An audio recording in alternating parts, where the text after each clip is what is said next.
Welcome back, everybody. It is Wins Above Fantasy, episode 179. I'm Van Burnett, joined as always by Steve Gesuele.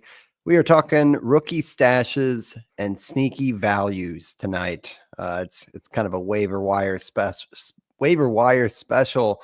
but one that kind of takes two different shapes. Looking at guys that you need to kind of play the waiting game on, who could make a huge impact. A lot of those names are among the flashiest on the waiver wire, and then holding those up next to a few names at the end that are far from flashy and guys we've kind of moved on from that are doing some interesting things that are worth looking at. So it's going to be a great show. Steve, fantasy vibes are high for me. I've won 5 on the bounce. I'm surging up the board in my league. It's a nice reminder that it's a long season and we are only at the end of May. So yeah, excited to get into it, man. How's everything going? How's dad life? Yeah, it's going good. Had a lot of adjustments that I mentioned over the last few weeks. Moved, renovating a house, had a kid, and back in a groove. So it's nice to be finally settled, and all the while watching baseball and checking box scores to stay sane through it. Right, like that never stops. So Yeah, it's a good anchor. yeah. I this is an interesting time of year. Like I think we're approaching Super 2, right? Like there's a wave of call ups usually 2 or 3 weeks into the season, then maybe closer towards the end of April if there's injuries or things like that, and then the next real wave is after the Super 2 deadline, which no one really knows when it is. Just you kind of just use June 15th as sort of a proxy. And like at this point, teams will probably just wait until that is official. But over the next few weeks, we're going to start seeing those guys come up. I know that there's a little bit of a different incentive now with the extra picks that you get for Rookie of the Year. But those rookies who have been up for like the entire year sort of already have an advantage and have a full season of game, right? Like Mm-hmm. it would be pretty crazy for a call up to come up in June and win the rookie of the year. I know that happens, but Carlos and Correa comes to mind or something, yeah, but yeah, yeah. it's And I mean super Skeens rare. came up in like early May last year. So and pitching's a little bit different, like, especially now with how many innings guys get. For a hitter to come up in June and essentially have 2/3 of a season or a little less and win Rookie of the Year, that would be pretty crazy. So I think teams are kind of, the guys they wanted to promote already got promoted, and then next year too, right? Like it kind of they protect themselves from Mm-hmm. guys finishing that high in Rookie of the Year voting because they won't be Rookie of the Year eligible, right? Because also the player gets an extra or a year of service time, like reduced if they finish in those awards, right? So there's sort of the two tail ends of those rules, which are interesting, and I think they're good, and I think more guys start up, but there's still a time A period that I think game. we'll see over the next few weeks of most of these names that we talk about will probably be up, right? Do you agree? Do you think there'll be anyone still in the minors come July 1st with any of these names? Of the rundown, maybe one or two, and we kind of save them for the end, but we're getting the heavy Yeah. hitters and pitchers up front here. So yeah, totally agree though, Steve. It's the MLB ownership kind of plays the game, and then it's our job to kind of play the game and react. So, the most rostered any of these guys are, at least for the stashes, is 32% on Yahoo. And that kind of leads me to my question, Steve, is like conventional wisdom says, if you are in a good spot in your league, take the investment and add these guys. I mean, at this time of the year, almost anyone should go out regardless of position. But do you think there's any extra advantage of like, oh, I can afford to, take zeros for a few weeks because I'm good in the standings versus if you're at the bottom of the table, you are looking to catch lightning in a bottle and somebody who could really take off with like a high ceiling and that's what a lot of these guys are, is kind of the feast or famine picks. So I don't know. It's just kind of interesting. I mean, I think it's an obvious thing that if you're in good shape, you want to do this. But I also think if you're at the bottom of your league, these are kind of your hope and a prayer that you're gonna basically get elite production over the next like 4 months. So I don't know. It's just kind of an interesting two ends of the spectrum there, right?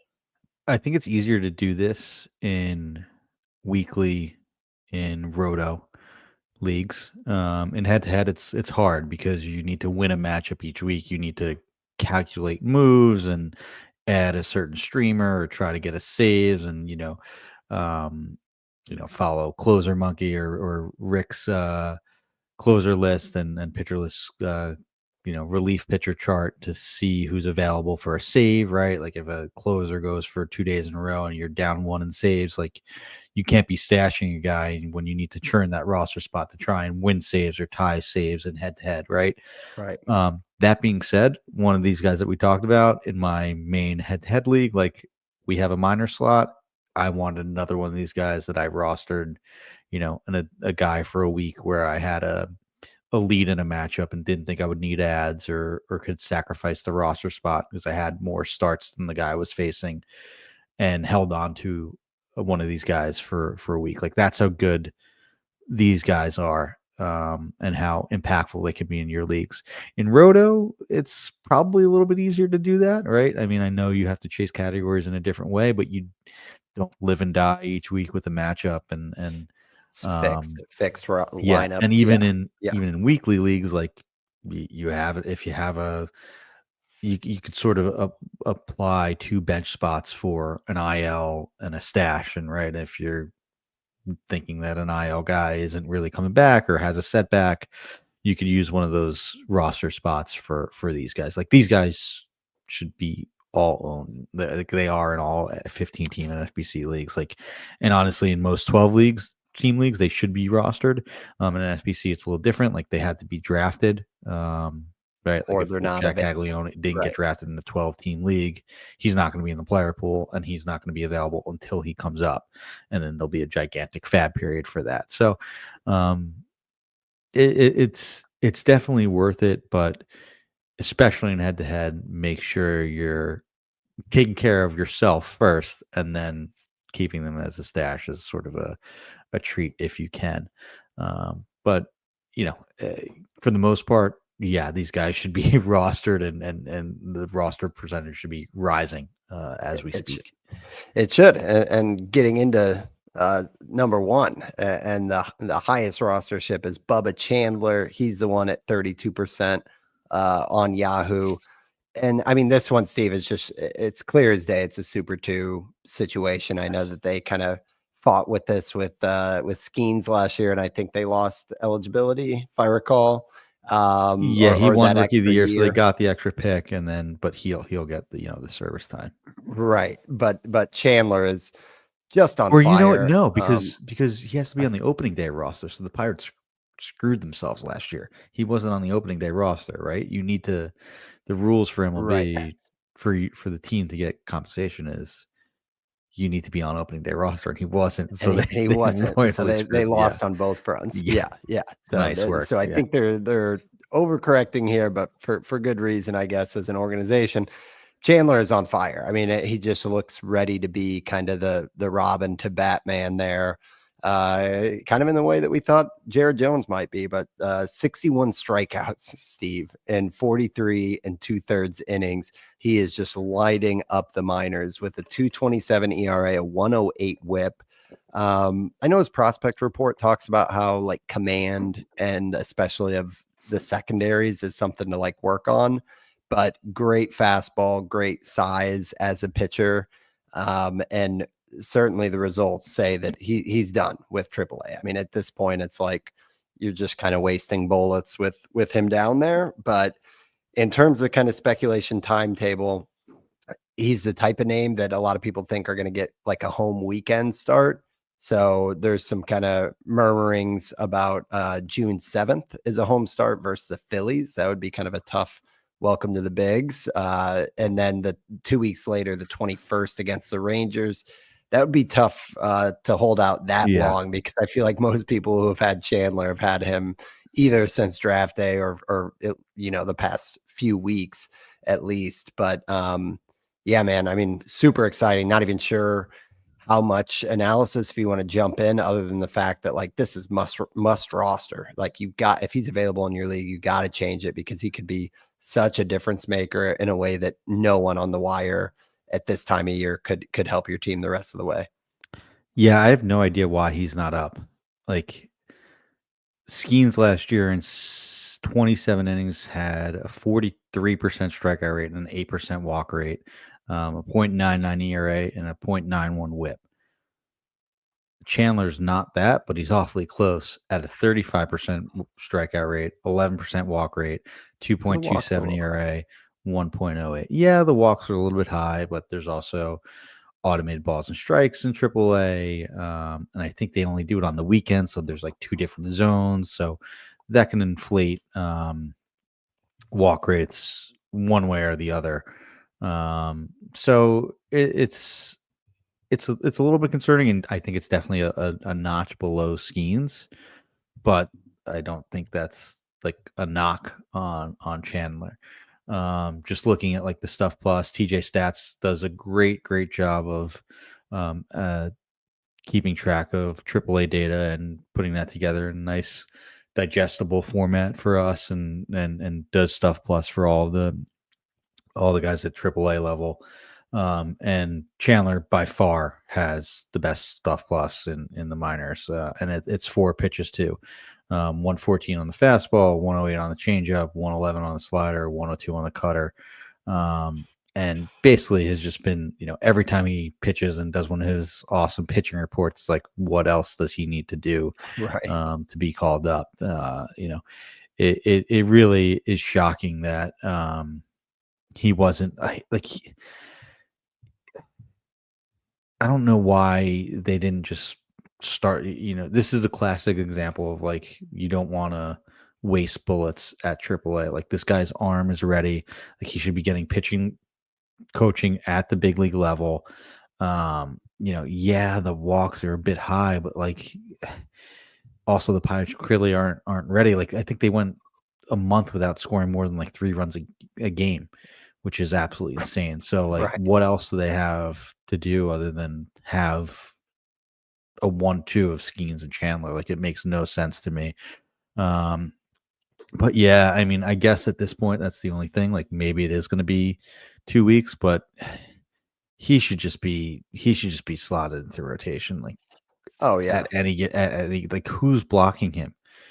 Oh, I mean, Like they just it's sent just gotta be down. super too. Yeah, like looking at the rotation right now, it's like I think they called up this Mike Burrows Yeah, guy. who's been good, and has really good minor league numbers. So, and he's an interesting prospect, and Heaney's been fine, but like, Yes, Bailey Falter's been good. yeah, What did he do his last start? Because Falter surprisingly has been like yeah, a he's been. factor. I guess that's the thing. Like these guys have been surprisingly usable. Even like Carmen Moldolinsky had a really good start in AAA when they just set him down, and had shown signs of maybe potentially being an interesting starter. I know he played well in the bullpen last year too. So yeah, like I guess maybe that's the reason. Like the Pirates starters have been okay Hmm. to like good. So there hasn't been like a devastating injury or anything like that to anyone. Like and they signed Keller to an extension.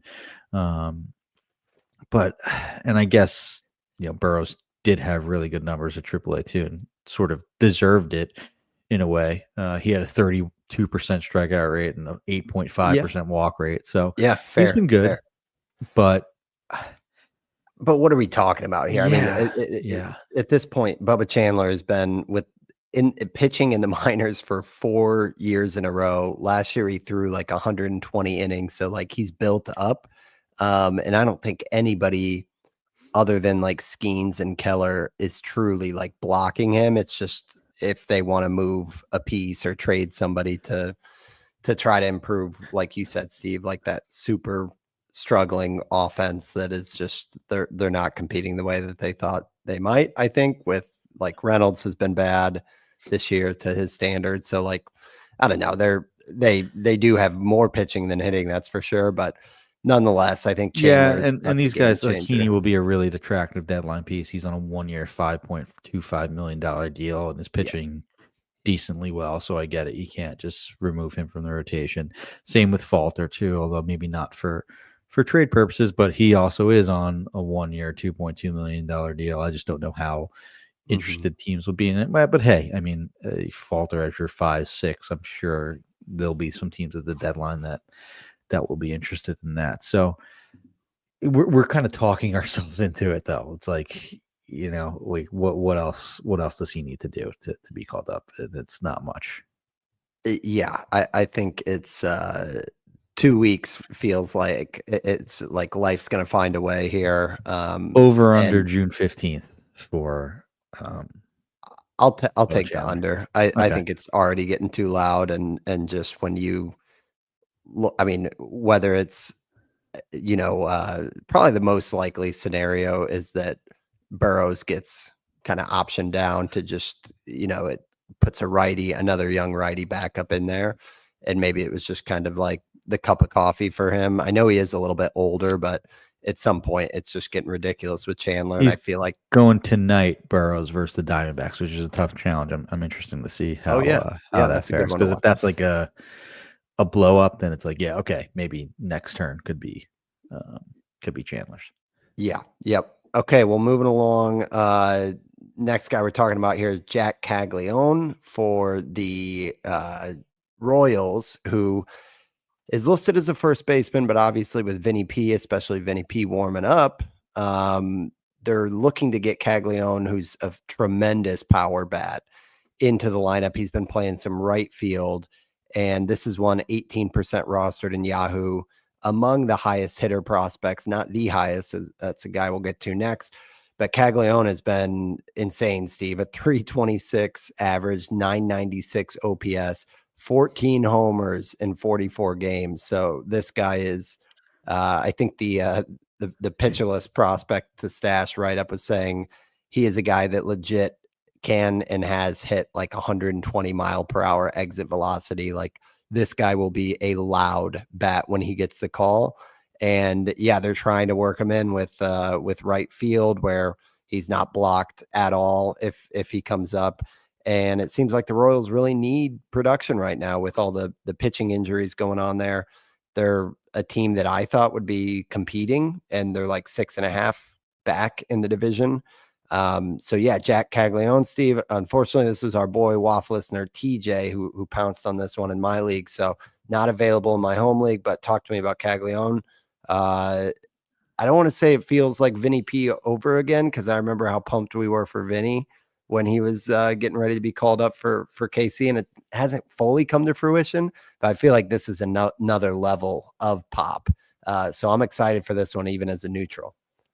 I think the most important thing here is that he's played 6 games in AAA so far. I think not counting tonight. Oh yeah, 3 of them have been in the outfield, 2 in right, 1 in left. So that's right, because he's played at like 3 levels already this season, right? yeah, or he started at Double A, Okay. and then was at Triple. It's 2 levels this year, but it was Single A last year. So Okay. super aggressive. Regardless, I mean, he was drafted the year before. He was a college guy though, which is a little different. Like he's already 22, and it's still really young, but also was a two-way player when he was at Florida too, which is super interesting. I think he was honestly good enough to be drafted as a pitcher too.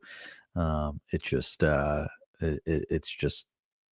one of those guys that's just uber talented. And as far as like the bad ball metrics, yes, like we've fallen in love with Vinny P, Statcast, and Pitcher List and Savant pages before, but Cags is on a different level. Like he's hit a ball 113 in the AAA so far, and again, that was just through 4 games. Like the data that I'm looking at that TJ Stats put together a card for is from May 24th. So 3 days ago, as we record this, and he already hit a ball 113 miles an hour, had a 14% barrel percentage, had a 2-homer game over the weekend. Like he mashed his way from AA to AAA and just continued and has gotten even better in the small stop at AAA. So, Yeah. April there 10th, is Steve hit a single 120.9 yeah, miles per hour. crazy. Like that's O'Neal Uh, Cruz and Giancarlo Stanton. Like that's where that territory is. mhm. Doesn't really take a walk, but I think that's okay. Because the swing and miss isn't there. It's been reasonable at 20%. Um, at basically every one of his stops in the minors. And the swing strike rate is a little bit elevated from that, but nothing that screams like, whoa, there's going to be some major strikeout regression in the minors. Like there's or in the majors, like there's some room to work with. Like maybe he settles in around the 27% strikeout rate, which would be pretty aggressive. Like all the projections have him at 23%. ATC has him at 25.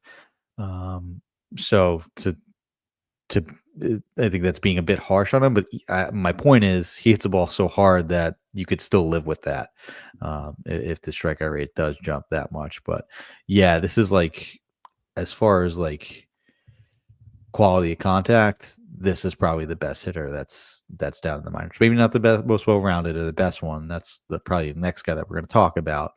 But Caglione like is potentially a guy that could go on like a Jordan Alvarez light type of run where he finishes the year with 25 homers and 2/3 of a season type of thing, and could be one of those guys that could win Rookie of the Year in about 60% of the season or whatever it is. Yeah, the hit tool at like a 35-45 is where he's kind of held back. I know he's hitting like 345 right now, but that's the one that I was kind of wondering, is this kind of like a Brent Rooker build or something Maybe, like yeah. I think maybe a that's a good comp. 250 Yeah, left-handed Brent Rooker or something? But yeah, super exciting. So that's Caglione, and yeah, in terms of timetable, it seems like this is just a super two kind of manipulation as well, just for how much they're trying to get him reps in the outfield. It's like yeah. they're I trying to think get him in that. the lineup. Yeah, I think it's like, all right, let's get you comfortable enough in the outfield, and then it could be any day now. Like, I know they just DFA'd Hunter Renfroe, which I thought would be like the corresponding move all year. Like, it's like, all right, once they get rid of him, then I'll be Caglianone's time. Hmm. They didn't call up him. They called up another somewhat interesting player. I'll look it up who it was, but I John think, Rave, yeah, John Rave, is in yeah. right field right now, and I think he's just got like one game. Yeah. And he's another guy that like sort of like Burrows, like he had a 931 OPS, a 141 WRC plus, 9 homers and 17 steals in AAA this year. But he's an overager. He's 27 years old, and I think it's more of just all right, like giving him a shot. It's a placeholder. Next guy up is Cags. Like I think it could be out of all the guys that we talk about. I think he may potentially be the closest. Like I think that notification of him being called up is imminent. Like that could happen as we record this on Tuesday night. Okay, okay. So that's Jack Caglione, and 18% on Yahoo there. Moving along to the number one hitting prospect to stash. It is Roman Anthony at 29% rostered on Yahoo. And yeah, Anthony hit 115-mile-per-hour homer today. So he is now at AAA hitting 321 with a 971 OPS and 7 homers in just 21 games. So Anthony is a ton. Another sweet lefty swing. Absolutely launched this homer today. And yeah, this one seems like the Red Sox are on board with this. They just called up Marcelo Meyer, and Anthony seems like he is next up. I think it's Ceddanne Rafaela who's kind of blocking him, and I know they like his defense, and he's kind of shown like flashes of some hit tools with like hard hit data and stuff. But overall, Roman Anthony is kind of like a franchise level prospect. So it seems like this is another one, Steve, that is just kind of they're playing the waiting game on, but How good do we think Roman Anthony could be if he gets the call? This is another guy who's just got insane power. Prospect wise, he's probably their best prospect since Betts. Am I missing anyone? Wow. I know Christian Campbell started off really good and had an amazing last year and was like sort of a pop-up and breakout prospect, and deservingly so. Was amazing last year. Still looks like he has a bright future. Tristan Casas had the hype, but yeah. Yeah. I don't know if he had it as much as Anthony though. It just looks like he's one of those guys that, and I've fallen into these traps before, like with Jared Kelenic specifically, but it looks like he's the type of player that you build in a lab when you want like a baseball prospect. Maybe the hit tools, a bit of a question, and he does have some strikeout rates that are a bit high, but it's like a 30% strikeout rate when he was 19 in high A. So super young for the level, and still managed to have a 163 WRC plus with 12 homers, No. So like you're really, really, looking for flaws and trying to find something wrong. Like, because the next year he walked more than he struck out in Double A, right? Or sorry, that was the same year, but just a promotion in 10 games, right? And then cut the strikeout rate by 6% the year after that, then cut it even further in 2024 last year between Double A and Triple A. So improved on that. He's striking out 20% of the time, walking 20% of the time too. It looks like a special bat, like 40, 50, 40, 45 hit tool, which I kind of would lean higher on that, considering those adjustments that he's made and then the improvement on strikeout rate. 70, 80 raw power. Like, this just looks like a guy that could potentially be one of the better hitters in the league. Not just rookies, but just as far as his career. I know that I get suckered in for this, and I've fallen into those traps before, but some of these guys do hit, right? Like if you're going to say all of them could potentially be a bust, you're going to miss on a few of those. Like, he could be a guy that's going in the top round of fantasy drafts in the next 3 to 5 years. Like, that's how good Roman Anthony is and how good the tools are. It has to translate. But out of all the guys that we talked about, even with Bub and Chandler, like, just as far as upside as a fantasy player, like, Anthony has the highest upside. Wow. Yeah. Any concerns with the Red Sox ability to like get the most out of these guys?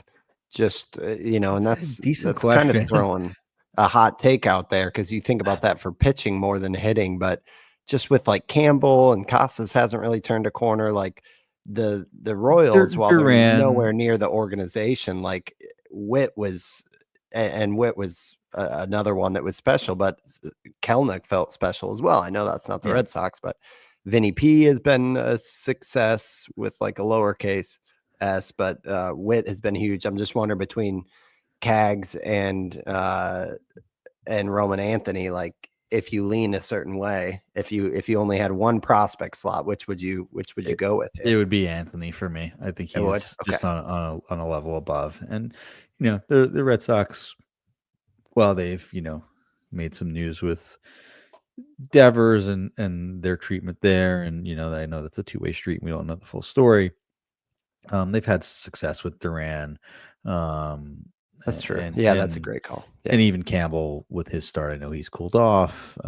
Rafael has been a good player, although not maybe necessarily as good as we wanted fantasy wise. Even like Wilder Abreu has been really, really good on the strong side of a platoon.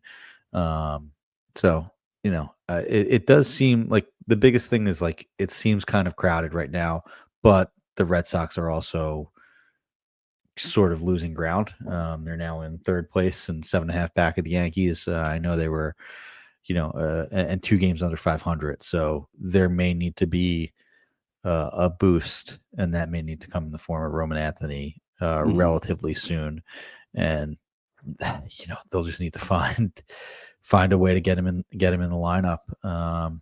Whether that's moving Ceddanne Rafaela back to the infield, where I know hasn't had a good enough number, hasn't had as good defensive numbers there, and is elite in center field, so that's probably easier said than done. Their biggest weakness right now is at first base with Casas down. Abraham Toro is currently right there. I don't know what they would have to do to move some things around there.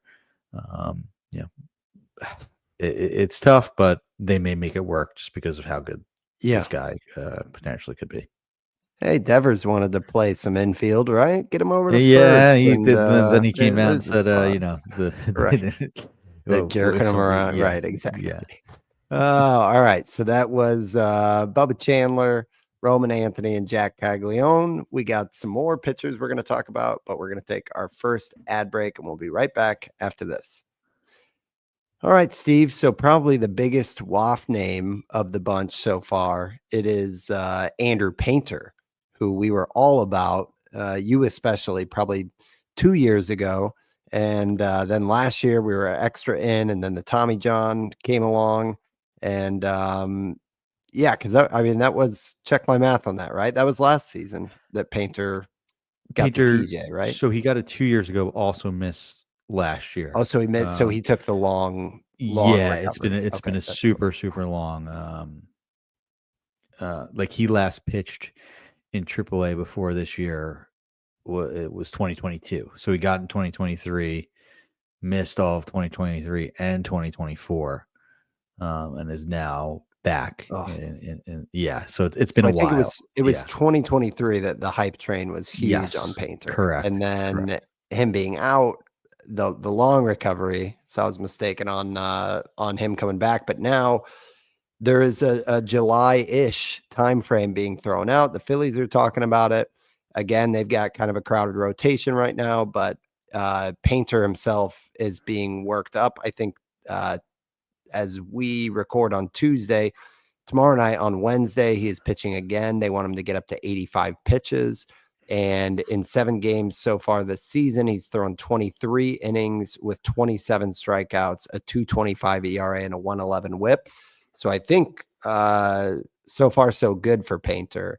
And this is a guy with his size and stuff that all the reason we had so much hype a couple years ago, if it weren't for Bubba Chandler, he would probably be the top pitching guy right now in the minors. So Painter just 16% rostered, so a little bit less than Chandler at the 32.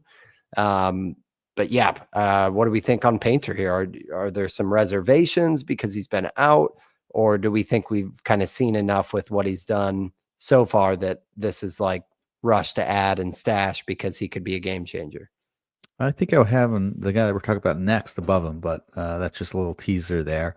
Okay. It's been a real slow burn with Painter. Like it's just been like a gradual build up. Like they've gone, 30 pitches, 40 pitches, 50 pitches. Now he's finally up to what would you say, 75? They're trying to get him to 80, 85 tomorrow. Okay, 80, 85 and the next one, which is good. And he only has 23 innings so far this year. So they've been really, really careful with him. Like with Alvarado down, like I would think that, a smart move for him, and this may not be the best fantasy wise, would be to just bring him up now and just have him be a 2-3 inning reliever for the rest of the year.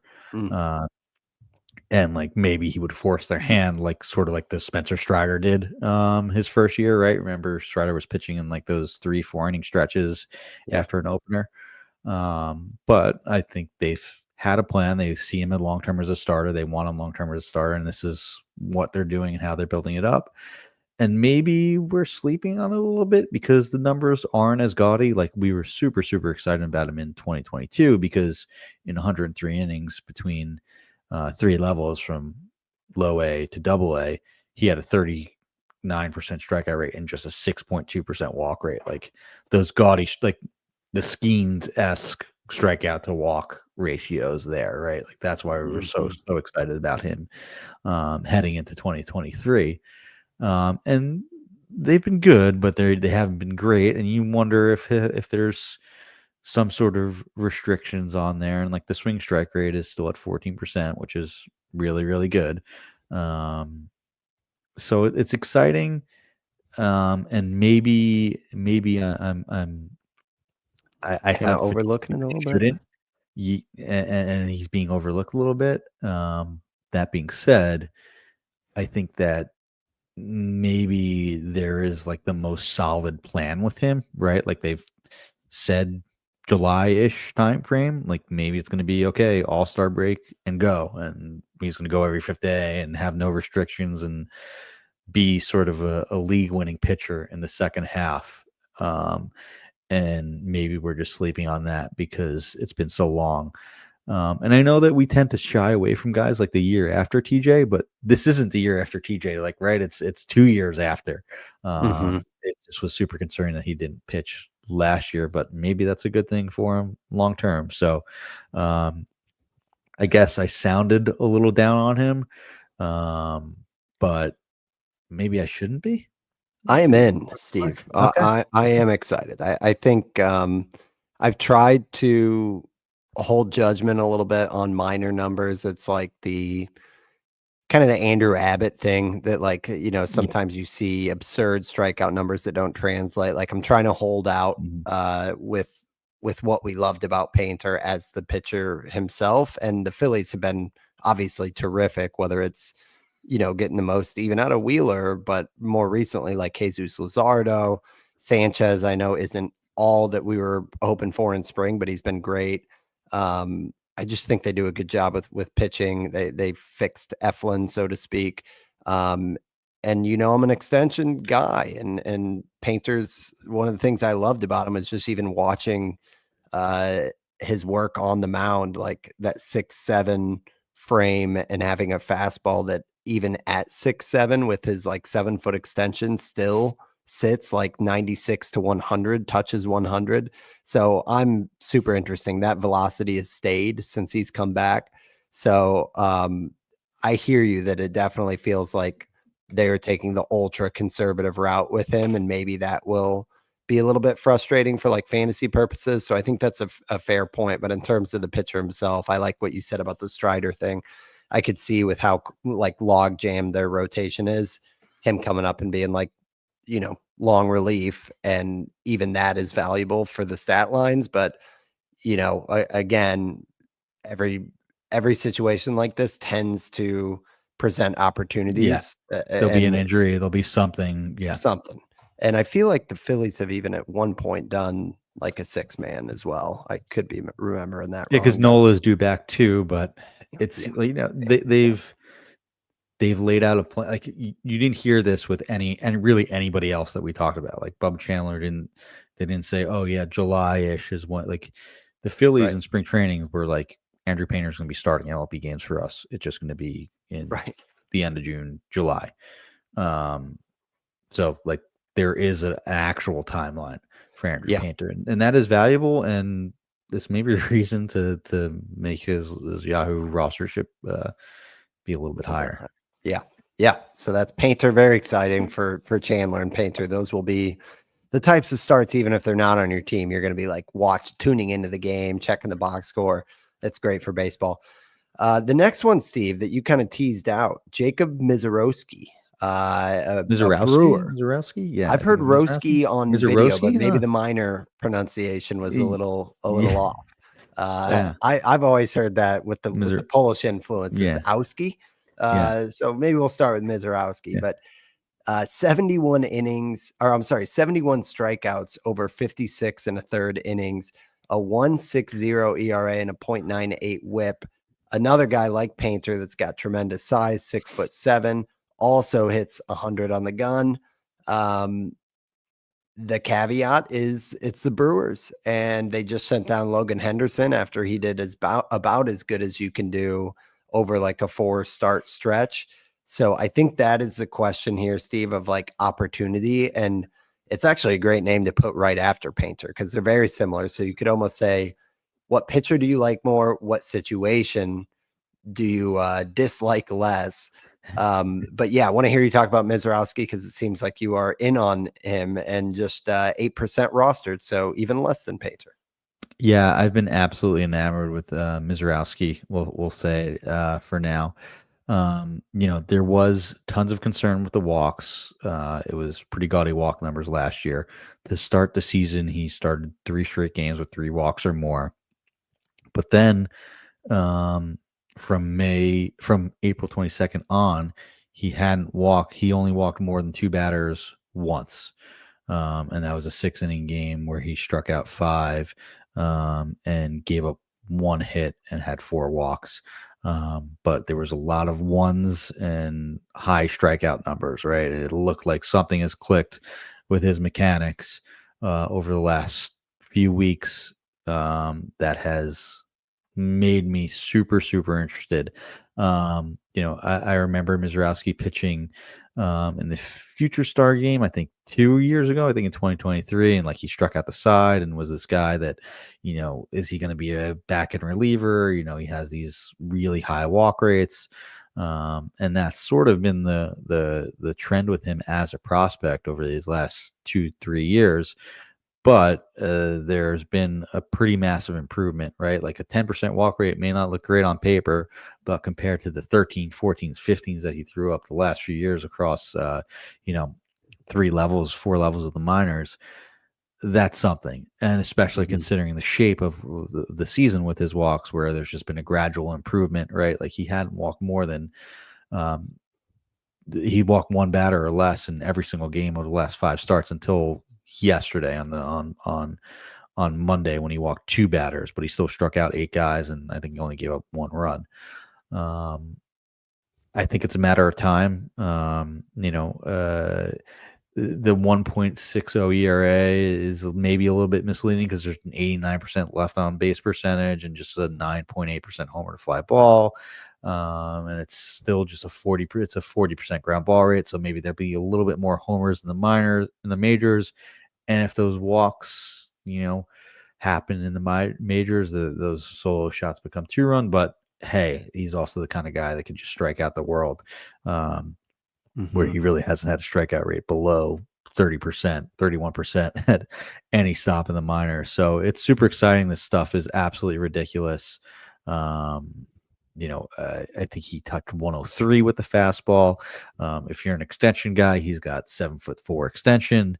Has a bit of a funky relief, 6'7", like looks like sort of like Chris Sale from Garrett Crochet from like the right side, like this tall, lanky guy. So it's exciting, especially considering the walks are in check. But I think maybe you did the logical approach maybe to have Painter just because he seems like maybe more of a polished and painted pun intended prospect there. But nonetheless, I'm still pretty excited about Jacob Mizrowski. Are we worried about the whole Logan Henderson down and the Brewers with Savali and Woodruff and everything? It's like both he and Painter have this just block above them, and it seems like, especially with Henderson getting sent down, when I think even like the manager had said it's unfortunate or something, and somebody else was getting like a spot start. But I'm just wondering, like, is he multiple spots in line before he comes up and gets an opportunity, or do you think maybe there's a similar thing with Painter where like they're gonna want him called up? I think they're going to want to call it up. I know Savali just came back. I know that Brandon Woodruff looks pretty good in his last few starts.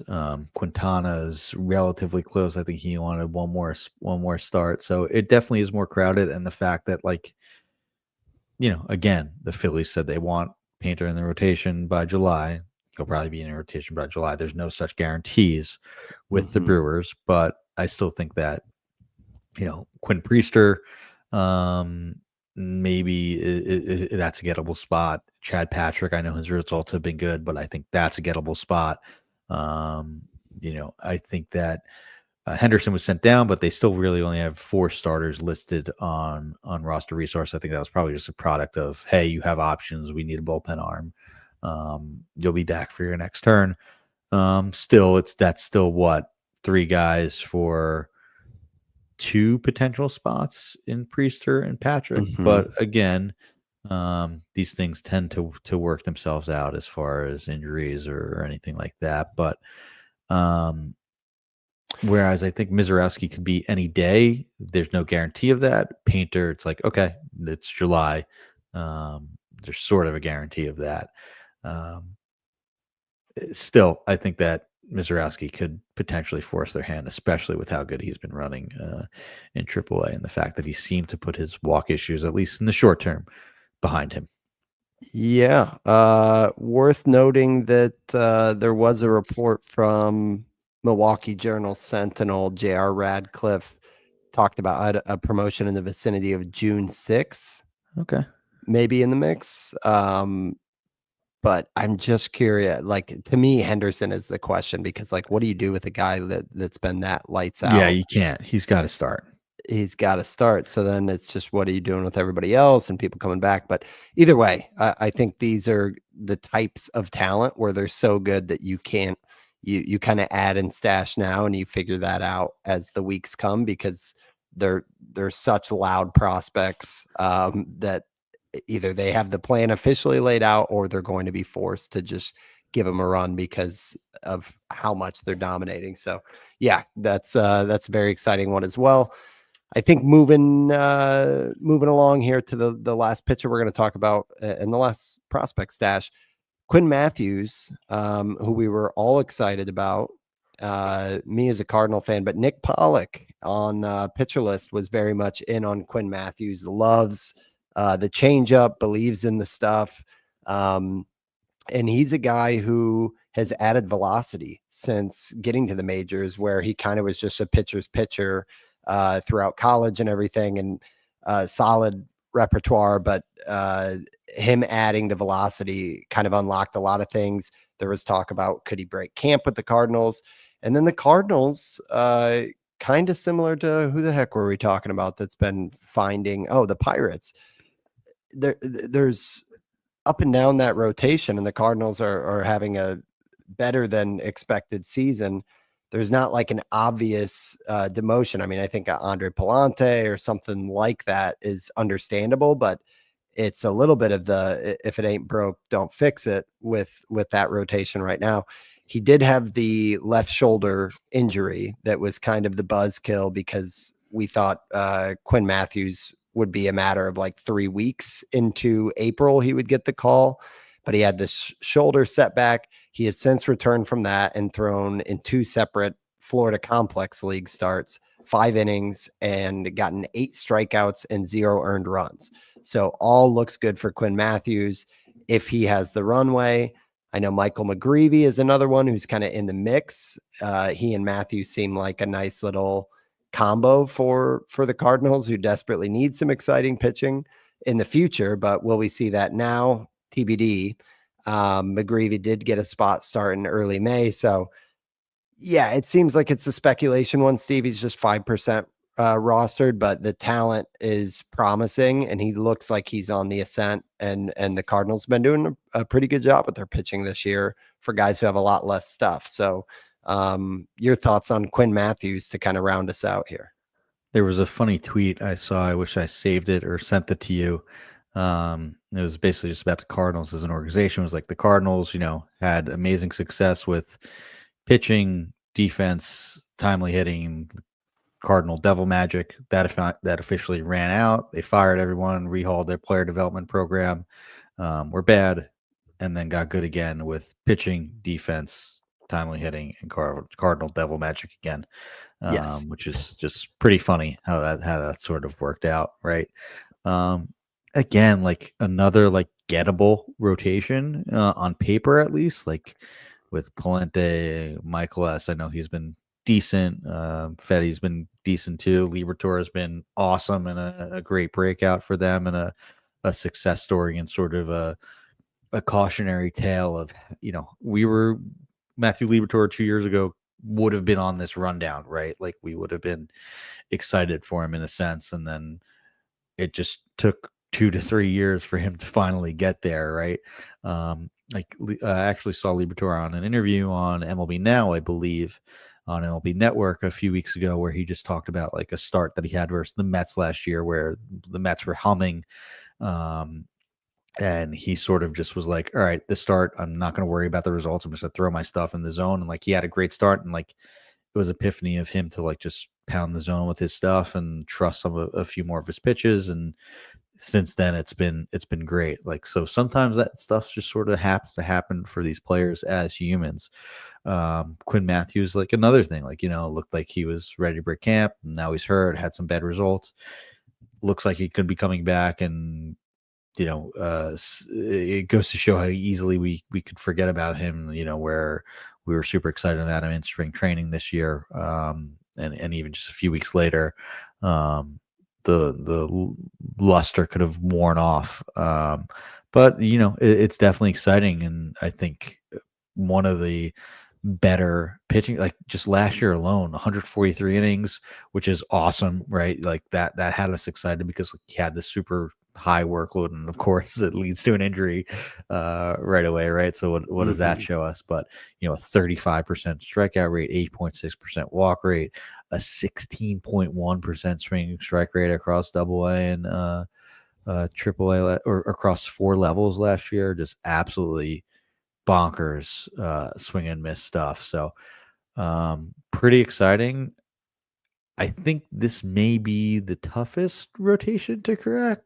I don't know. You would know more than me as a Cardinal fan. What do you think? How would you gauge them versus the situations for the Phillies and Brewers for Quinn Matthews? Because assuming, they all have a healthy bowl record and could be called up, how do you think that would match up versus those other 2 teams?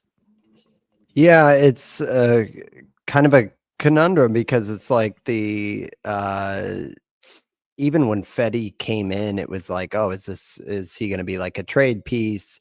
But now that like the season is going the way that it has gone, it's a very cardinal move to let these guys just continue to do their thing until one of them really struggles, which again, I think Palante would probably be the most likely source. Like Michaelis is just he can't keep getting away with this type of pitcher. Like he is like a sub-2 ERA with like 4 Ks per 9. Sonny Gray and Liberatore aren't going Firmly anywhere. entrenched, yeah. Yeah, and then I still think Fedde is like a possible trade chip if there's like a big slide and the playoff picture doesn't look good. But they've surprised me a little bit in recent years with giving some guys looks a little bit sooner than I thought, and even with hitters. So I think it's possible. I mean, when you look at Quinn Matthews and McGreevy, I mean McGreevy, they've already given the spot start, and he's 24. Quinn Matthews is 24. Like it kind of seems like the time is now, and I don't know. I kind of feel like it's a coin flip, but then if they got in, it's like they're going to be starters. Where I think Mizorowski, like the Henderson thing, and I've rostered him, has just been so frustrating that the Brewers are just kind of like yanking him up and down. Like I think with the Cardinals, it's like if you're up, you're up, and you're going to get regular run. Yeah. If that makes sense. And I think especially for Matthews too, right? Like it seems like, I know McGreevy made a few spot starts last year, and there were some changes, and he was interesting in his own right heading into this season. But I think they would rather use him more as a spot starter. Whereas, like, if there was someone to go down or trade for like a full-time opening, that would be Matthews. It just, for sure. I think they may want him to get a few more innings at AAA, fully healthy, get some results, outside of the complex league. So maybe is more on the Painter July-ish timeline. I was just about to say like an early July, but when he's up for good, and I'm super excited about him. So yeah, I think it's probably fair how we've done it. It's like probably a tie a little bit between Painter and Mizorowski, and then Quinn Matthews right behind. But yeah, any of them I think are worthy of a stash. So yeah, I'm all in on all 3 of these guys. Very exciting pitchers.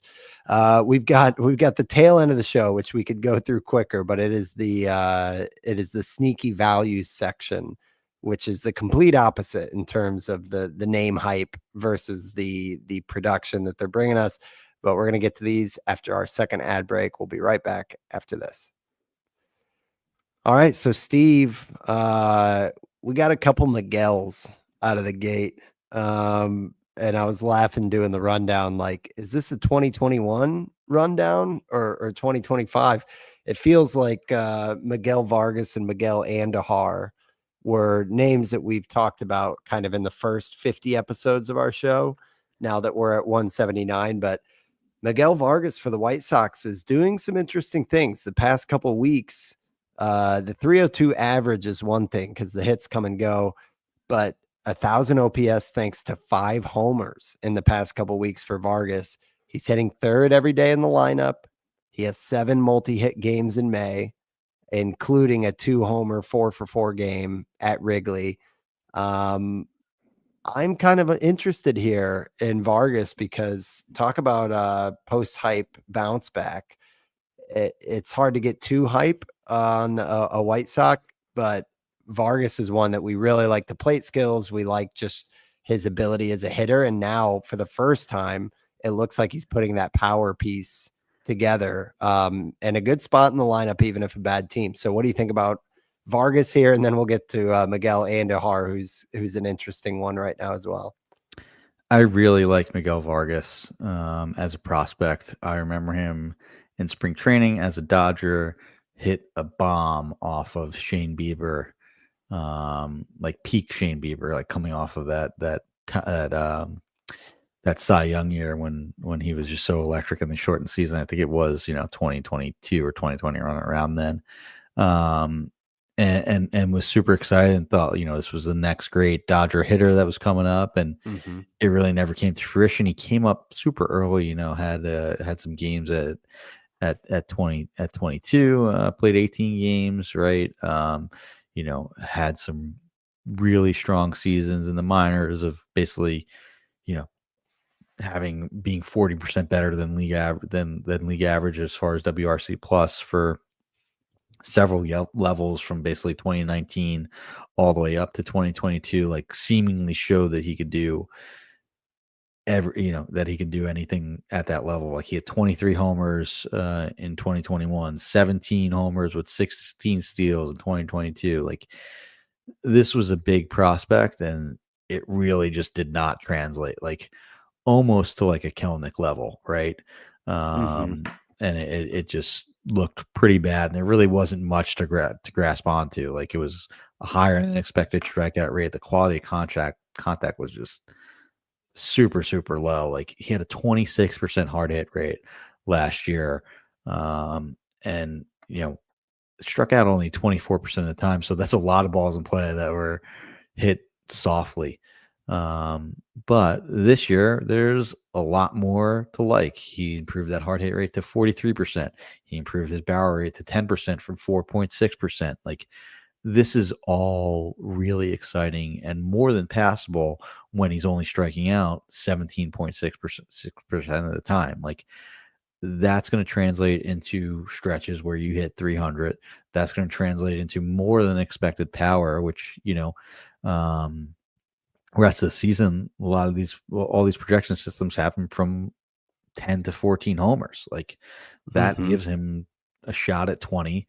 Maybe the speed isn't what we hoped it could be, and it's just more going to be non-zero speed with 2 to 3 steals the rest of the way. But I think this guy has like a chance to be like an 800 OPS with, good average, decent pop, like maybe an Alex Bregman light sort of player, which is pretty good considering he has all the position eligibility too. Yeah, I think looking at projections where I think there's room for the upside, because like you said, Steve, I mean, they do have him for 5 or 6 steals rest of the way, and like you mentioned, 10 to 14 homers. But I think the average is probably where there's room to climb up, because they've got him at like 240. And I think just like going back to his minor years, it was the hit tool that we were so excited about, where there was in 2021, he hit 319 over 120 games. In 2022, he hit 304. So like not ordaining him as like a 300 hitter, but I think like the upside is 275, 20 to 25 homers, and 5 to 8 steals or something like you're saying. So I think that's pretty valuable, even if the runs and RBIs are going to lack a little bit. But it's kind of offset with the fact that he's hitting third in that lineup. Like Mydroth has been productive, getting on base in front of him. So yeah, I'm not going to go too far and say like the White Sox are up and comer and underrated and all that. But I do think that Vargas, I know I was joking about like 2021, but it's really, because when did Vargas get drafted? It wasn't that long ago. I know he he's was 25. signed.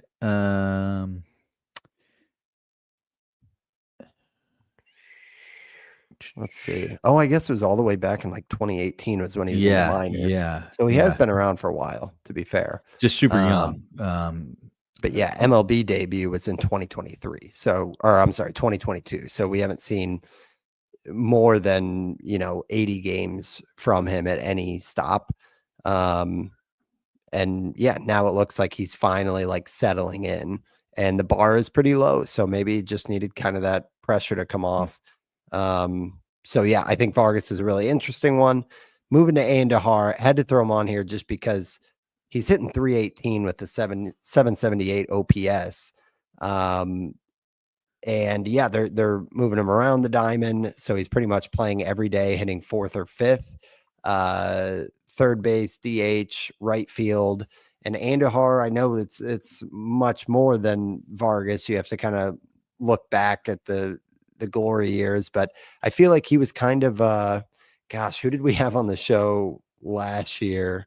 It was a great guest. Man, I'm blanking, but he loved Andahar going into last year, and it's like, well, now age 30, there's not a ton of like the batted ball data, but what do you make of a guy who's now hitting 320, and it's a 40 game sample size for an athletics offense that is kind of underrated? Is this one that's got your attention? I don't know. Like, I think he did get off to did he get hurt last year? And he was off of that really good, that decent start, at least as far as average. Yeah, and it I was think maybe a little so. bit of empty batting average, but there were some intriguing things with the low strikeout rate, and that's sort of what's always been interesting with him as a prospect, right? Like that low strikeout rate and the ability to get to some power. Maybe not the 2018 rabbit ball, 27 homers, which is a 6% power rate. I still find it hard to buy in just because the quality of contact still isn't great, though it is the best max EV that he's had since 2017 as age 22. And the results have definitely been better, and he's slugging 430, which is for him the best in a full season since that, or the best in this larger sample since that 2018 when he won Rookie of the Year. So there are some things to like. I just have a hard time buying in when I don't see that much improvement in the quality of contact that makes me think he's anything more than at best like an empty batting average type of player that just doesn't strike out that much and could maybe pop you 10 homers the rest of the way in a good result. Like, not really much upside for me to buy into with Andahar. Yeah, it'd have to be pretty deep league. I mean, 13 game hit streak is something to at least keep an eye on, like how he hits to all fields, which is a great thing for average. But yeah, it might be hollow average, like you're saying, Steve. But yeah, just an interesting one for Andahar, and hitting fourth and fifth in that lineup. It's not the worst scenario, but We've agree, talked about if we're how going to do process Sacramento's going to over be, results. Yeah. and Sacramento's going to be, especially when it gets hot, even more of a hitter friendly park as we get into June, July, August here. Yeah, so maybe just a plug in and stream if you've got like an injury and you just need some average. But yeah, definitely, I think more interested in Vargas long term than Andahar. Closing out, Steve, last one here. Ryan Yarbrough. Since becoming a starter for the Yankees, they're kind of doing the Yankees thing and just developing kind of a head scratching. How is he getting it done? Now, granted, we always thought Yarbrough was an effective pitcher. I think we've talked about him at times on the show, and he had the Rays felt it seemed like they knew how to get the most out of him. But for a guy who only has like an 87 mile per hour fastball, he has been fantastic in his 4 starts since becoming a starter this month. 23 and 2/3 innings, 22 Ks, but a 1.90 ERA and a 0.85 WHIP. Noted here that the opponents a little bit weaker. Angels, Rangers have been rough. Athletics and Rays. But Lance Brozdowski did an interesting little write up where he kind of tipped a hat to the Yankees development and talked about how he's made it a small but legitimate tweak to his changeup as it relates to like orientation and the release. And it has led to more vertical drop and more arm side movement. And that changeup's getting very good whiffs. He's also throwing his cutter more often to righties. And while that one does not have the swing and miss stuff, it has had very good like quality of or poor quality of contact against it. So it's a good like hit suppression pitch.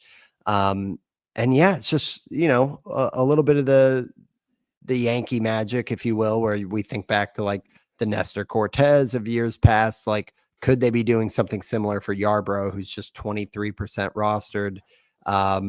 Curious your thoughts. He might have the Dodgers this weekend, which would be a major test compared to those other lineups.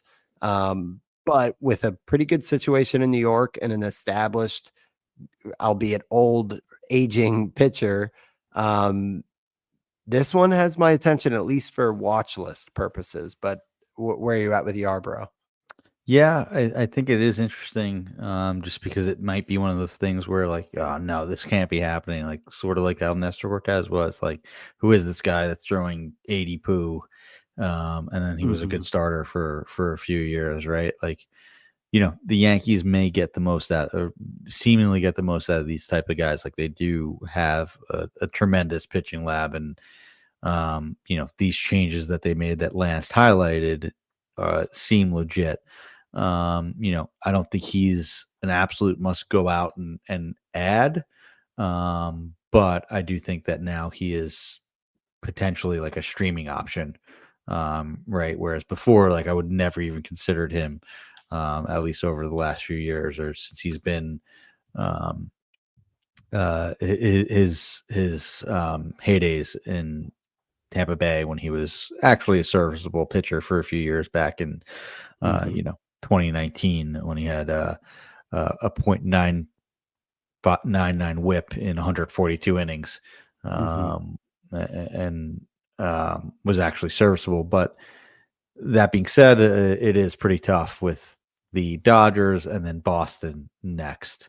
But if you bump out their schedule, as I do that now,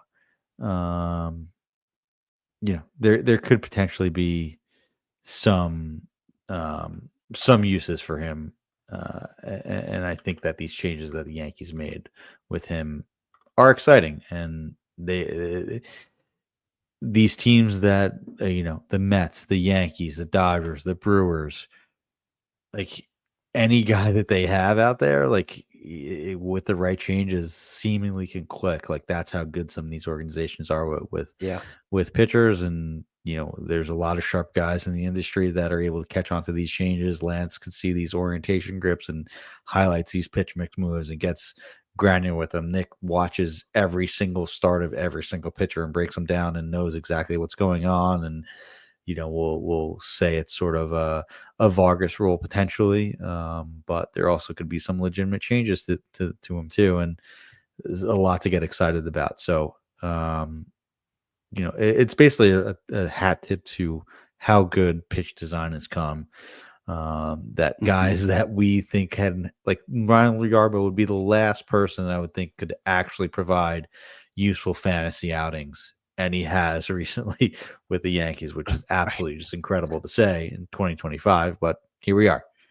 Yeah, yeah, and a full month of it. So it's like, Yeah, okay, well, it's not just one or two starts. Yeah. to me, the actionable thing is I love kind of being on this side of it, just peering out and seeing him on waiver wires.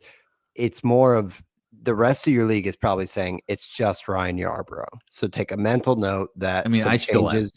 Yeah, for It's sure, hard and not for to. good reason. For good reason, but take a mental note that there are legitimate changes that have happened. Sure, the ceiling is still probably like help the back end of the rotation like SP5, but you'll take any of those advantages when they come along.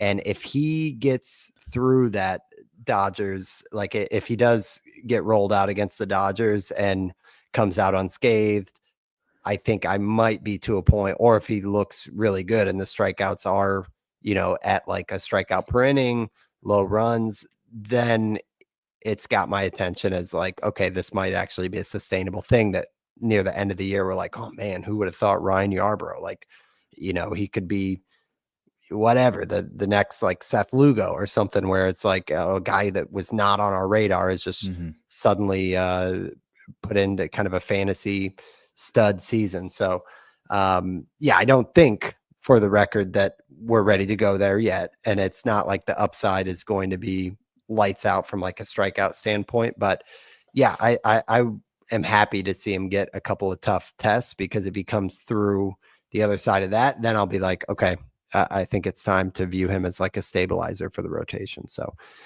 It's at um, Boston after the home start versus Boston, and then potentially versus either the Angels or Baltimore. Then the Yankee schedule sort of lightens up a little bit with like Cincinnati, Athletics, Toronto, but okay, um, nothing. it's kind of a Yeah, gauntlet for the next two or yeah. three. Although Yeah, Boston maybe is more scary in name than actually in practice with yeah, their offense. But who knows? Roman Anthony could be up by then. It could be a totally different ball yeah, game. for sure. All right, well, that wraps us up for this show. Thank you You want to hit guys on the for tuning in. one? Let's give the Did one I? listener question here Oh, did with I miss Keith. something in there? Yeah, that's all What we right. got? We could wrap up there. Let me throw it up on the screen. So if you're watching there on YouTube, Keith, Spencer Strider has been solid, but not great so far. Do we think Brandon Woodruff will have similar numbers to Strider or worse? I'm gonna say it would not be fair. I think Strider is getting into his groove, which hot take. I know he's like the best pitcher in baseball, and he's been lackluster, but he was. I think I saw the way TJ Stats put it, effectively wild tonight. I think it was his best start of the three or Mhm. four this season for Strider. The thing about Woodruff is that injury is a very rare one where we don't have a lot of data on people who have come back from that injury, and I think the ones that have did not have the mileage that Woodruff has Mhm. at age 32. So I think and I'm blanking on the actual name of that injury type, but I know I've heard some Is reports it that like thoracic? Did he have thoracic outlet? thoracic outlet, I What think that might was have it? been I it. think, And yeah. it's like that is very difficult even for like hitters to come back from. So Yeah. I like Ended uh Harvey's career. that's So right. yeah, Yeah. yeah.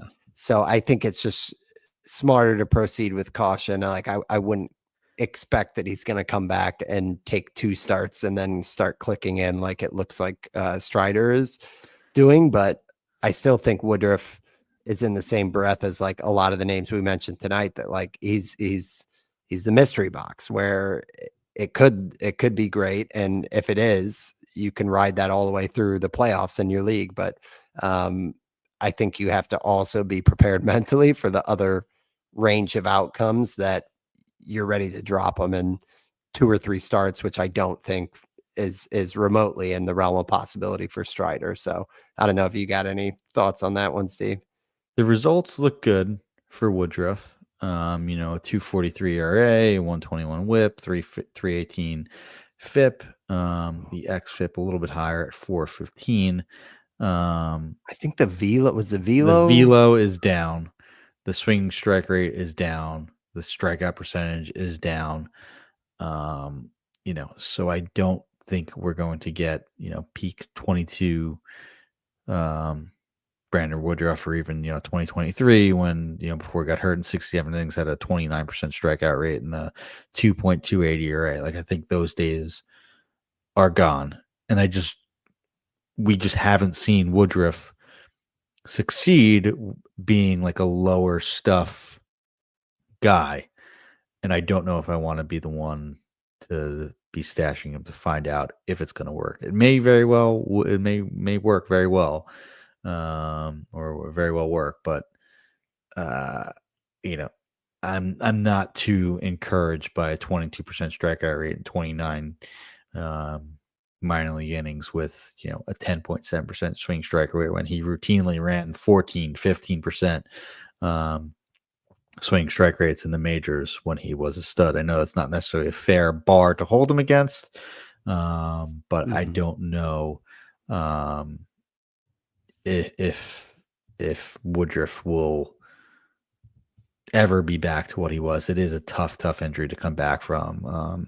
I love Brandon Woodruff. Like, I thought he was like one of those quintessential guys that was underrated as and performed as an SP1 that was never really drafted as one. And I know there was some years where he got up there, but was just an awesome pitcher to watch. I hope he gets back there, but the velocity and stuff in the minors aren't too inspiring, at least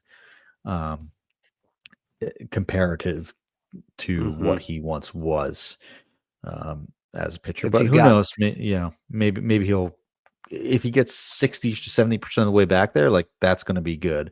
But for Strider, like, I know it's been rough, and even today was rough. But it may just be a little bit a matter of time with Strider, where